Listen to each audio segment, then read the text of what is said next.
And I like your idea too, that when you're at the NAED events, that you're meeting with your vendors to talk about what data they're giving you and what data they're not, because I think oftentimes there are just general discussions. I need your data, oh, I'll get you my data.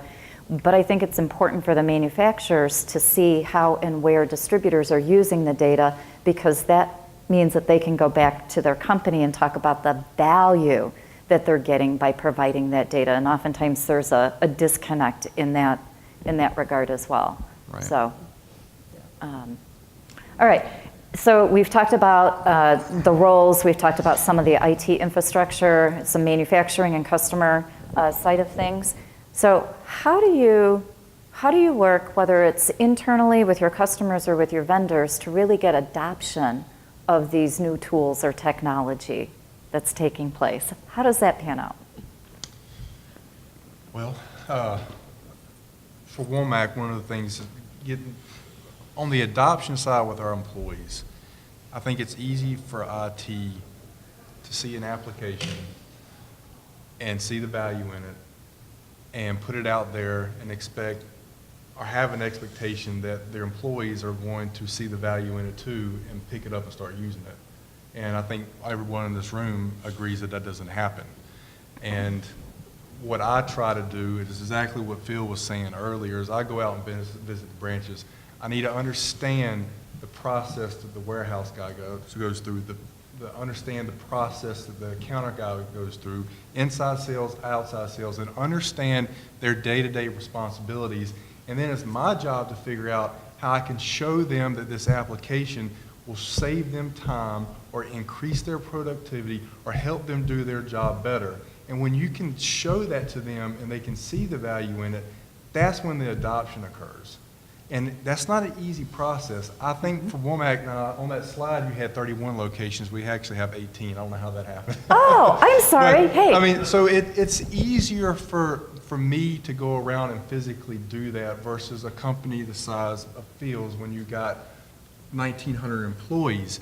That's a challenge, but that is one thing that I think is so important for driving the adoption, is for IT to have the knowledge of how their employees work, and once you have that knowledge, then you got to put yourself in their shoes. And I've literally done it. I'll literally go down there and work in the warehouse for the day to see how they function and see how we can improve their process.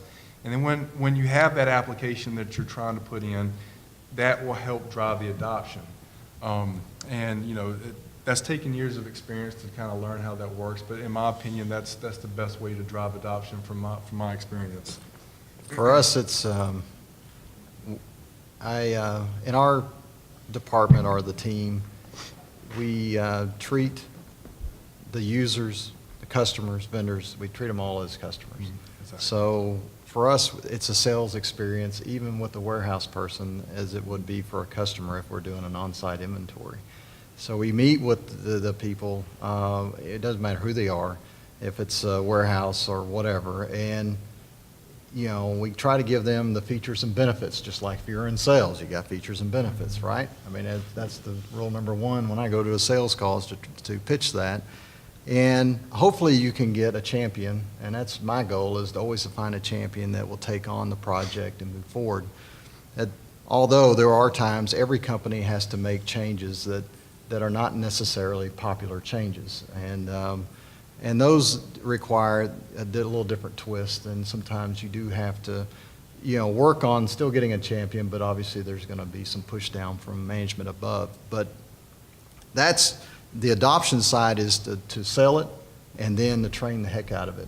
So, you know, usually when we do rollouts, like the tablets and the trucks, you know, we personally went to every facility, put them in the trucks, did ride-alongs with them. You know, I had training. I had 4 trainers that went to some of the places, and we just stayed there all day and stayed overnight. And while they were doing that, we were training on other things. So it's not only to sell it, but to train it, to set it up, and then to have the people at the call center to be able to support it. So doing that, you still are going to have people that resist the change, and there's always going to be some culture change that you have to go through, and we've had some failures along that line, but that's generally the way we bring on adoption. As I mean, everybody has software that 20% may be used, and we try to dive into it deeper. And the webinars is the biggest thing that we do. We have weekly webinars. We go through different functions, whether it's project management, the receiving, shipping, picking, whatever, to try to keep reinforcing, because being in-house, we're making changes all the time. So we're trying to reinforce that. We send out what we call our NOCs, or notices of change. We are weekly training tips, and so between that and the meetings with the users is where we try it. And I think most people that have CAN system, that's the user conferences. I guess that's pretty much what we do. So out of my 40 years, I spent 17 years actually selling to distributors. So I worked for Infor. So it was R&D Systems, Next Trend, and it's an ERP system. So one of the things that I learned through that whole process was a whole sales cycle. So the discovery, the getting prepared, selling the application. I go through that process with every app. Every time I want to add something or introduce a new feature within, I go through that whole process. I do the discovery, what are you currently doing? Here's how we can make it better. I set it up, I do a demonstration, the whole shot, just like I was back at Infor and selling software. The other piece that I encounter is no matter what, you always have the people that will jump in the bandwagon and say, yes, let's do it. And then you've got the one that's just going to stand. They're going to plant their feet and they're not going to budge. And so I go back to the analogy of the boulder. So as I was growing up in Colorado, one of my favorite places is Estes Park. And Thompson Canyon is how you get to it. Well, Thompson Canyon flood took out the whole canyon. And there were boulders the size of multi-story buildings that this flood took. But it took a while to do that. So, and a lot of this was caught on camera.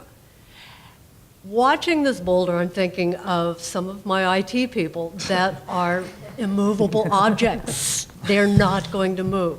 And so rather than trying to beat my head against this brick wall to get them to accept and adopt, I work on everybody else.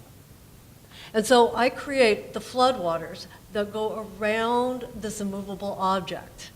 And they start eroding away some of the hesitation that this person has. They start eroding away all this foundation of, we can't do it, it won't work.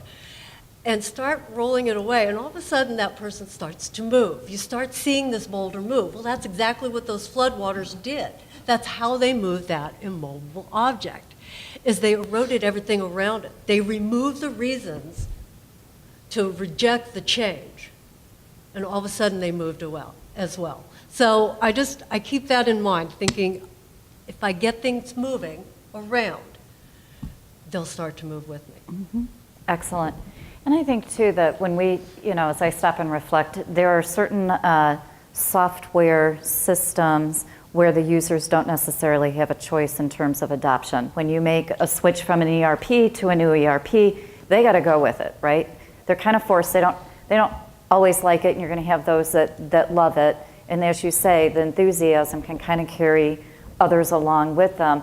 But there are other, I think, software technologies like the CRM, where it's really, really a tough sale to the sales guys to get them to put the information into it. So I think above and beyond sometimes the training and certainly walking in their shoes and understanding where they're coming from and the value and the benefit, sometimes there are organizational or policy procedures that have to be, I think, modified as well. So we're starting to see organizations incentivize their sales team to use that CRM to capture that 360 view of the customer, in addition to all of the other things that you were sharing with the group. Any questions so far? You guys have been really quiet. I see head nodding going on, but any questions right now? Okay. So, and I can imagine that as I just read a statistic. This was shocking to me. There have been over 500 acquisitions in the distribution channel since like the mid-90s. That's a huge number, and I don't see that slowing down at all. And I know that our panelists have all been through that merger and acquisition process, And I would like, to get, when I think about a merger and acquisition, I think about it, there are multiple challenges. I often think of the culture as one of the biggest challenges. And that to me is something that really needs to be addressed in the pre-sales cycle, right? Because if your cultures don't align and you don't think you can bring them into alignment, my personal opinion is it doesn't matter how big the opportunity is, you're not going to be able to execute. But if we set aside the organizational and cultural differences, from an IT perspective, what are the challenges your team faces as you go through that process? Well, for us, one of the biggest challenges was being on a totally different network, totally different ERP system. I mean, this was absolutely foreign. And so what we've done is for the past year, we've kind of let them just run on their own. And so we bring the data over, we can export the data and drop it right into SXE and our financial package and just let it just just do it at that level. We didn't really want to rock the boat a huge amount. It was a vendor that we acquired. So it was one of those where it was a situation where the owners stayed in to help manage this new branch, which honestly I would never recommend. It made the whole transition a lot rockier. We couldn't make any changes at all. They use a ton of chemicals. This isn't an electrical distributor, by the way, but they use a ton of chemicals that we don't use. We're very, so there were a lot of changes that for the past year we haven't been able to do. So now that the owner has stepped back, now all of a sudden we can go in and start making a lot of the changes. It's going to be a culture change for them, but ultimately it's going to be a massive change. But it's tough in any situation, especially where the employees were not exactly up for us buying them. Well, for us, I guess it depends on the acquisition. Everyone's different for me. Pretty much the process is the same, though. I set up a project manager. We go through, and obviously you do everything from the assets, the technologies. What are they using? What are they not using? The networks, the servers, are they cloud? Are they CAN? Is it something that's 30 years old? What is it that they're running on? Can we get data out of it? What data are they putting into it? Once you go through all that analysis, typically, if it's a small acquisition, I say small, 1 to 3 or 4 locations, then typically we bring in our people. It's just like if you change ERP packages, it's no different than if you brought in Eclipse people or M4 people. We just bring in our own experts. So during the transition, it may go 30 to 60 days, and we set up our facilities in the same place. So during that time, they have their systems and our systems. They're able to run test transactions through our systems and do training. So typically we do that from 30 to 60 days. At some point during a closeout situation is when we make the transition, and it's now our system. They still have their system if they want to do research, assuming there's some data we can't get out of it. But generally, with our people there, for 2 months, on and off, and especially with IT training and everything else, it usually goes pretty smooth. I really haven't. We don't do a ton of acquisitions. We're more known for doing ground up startups, but those that we've done, that's typically how we do it. I don't have a lot of experience in that. I mean, most in the 14 years, we've always done, open up new locations without acquisitions, but we were recently acquired by Crescent Electric, and Womack is staying Womack Electric. But one of the interesting things that I kind of learned from that experience was the sharing of knowledge and resources that we immediately wanted to take advantage of. Crescent had a lot of things that Womack wanted to add to our sales arsenal, and Crescent upper management wanted it in our hands immediately, but then IT had to figure out a way to do that in a cohesive and secure manner to keep the infrastructures in place without just ripping out the infrastructure and put a new one in, and keeping employees happy. And that was a unique challenge that we had to figure out and work through. And so that, that was one of the big takeaways I took away from ours is that challenge and how to get through it, and I think we got through it pretty good. Good. And I just would imagine too, because you're talking about the various systems that they have, that the data also comes into play, and there might be some challenges with the cleansing and normalization and deduplication of that data in that process as well. I see some head shaking going on right there. That's a given. It's all on the data. Yeah. It's all in the data, right? All the time. So I know that we have just a few minutes left. I would like to hear from the panel either your final thoughts for the group that's here today, one piece of advice, and or what do you think we'll be talking about here next year? Any? As I look at the change within my department, I'm looking at the fact that, I'm hiring millennials that are really focused on different values than I initially grew up with. I grew up with a dad that, it's your nose to the grindstone. You earn every dime of your paycheck, and I'm hiring people that are really interested in a work-life balance, which it's like, huh? What do you mean? You want a life outside of work? How is that possible? So it's been an evolution. The department definitely evolves. I realize that to lead the department, I actually have to step back. And so one of the things is I saw a little short video on an ostrich family where the parents stood behind and let the chicks run in front. And the chicks were really focused in front. They were headed down the road, they were really focused, and the parents were in the back, and they were watching for all the dangers. So as a leader, what I need to do is I need to step back. I need to let my guys go forward, because that's what they do really well. I need to watch for the dangers. And so what I'll do is focus on making sure they don't get blindsided, to make sure that they have the tools that they need to keep going forward. Excellent. Thank you, Della. Well, I'm not sure if I did any good today or not. I'm just sharing ideas, but I kind of agree. The younger employees that come in, we are trying to be more. It used to be bad to make mistakes, and I think everybody's heard what Amazon is doing with IT and other organizations, and we're just more open. And to whether it's a customer or an employee, and it doesn't matter who the employee is if they have an idea, and a lot of them have some pretty good ideas, some are better than others, and they're willing to take it and make it work.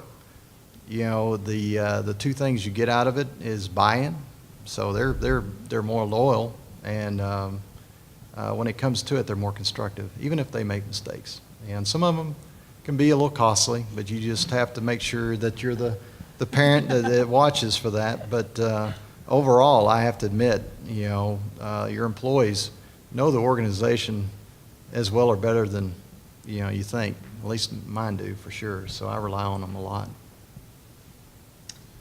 A lot of the same. One of the things that I'm seeing with some of the millennials that we have is their concept of the workday and having a life outside of it, and being a little bit more open to letting them work off. It's easier for IT, it's easy for you to be an IT person and not always have to be the 8 to 5, right?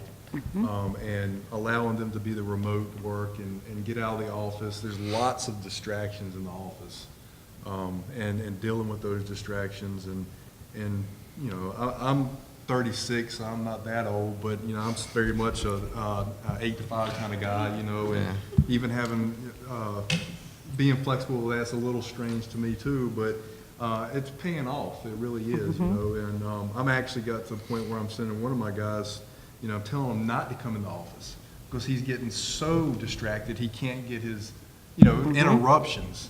And I'm saying, look, just, go there and work from home. you need to focus on this to limit those distractions. And like I said, it's a little bit easier for IT because we're so mobile anyway. But, that's something there as well. Absolutely. Really appreciate all your thoughts, your insights on the emerging technology and all of the, the pitfalls and how you navigate that all the way through, whether you're on IT or the business side. I think that when we come back here next year, I think that the challenges that we have facing us will be even greater, again, because I think the pace is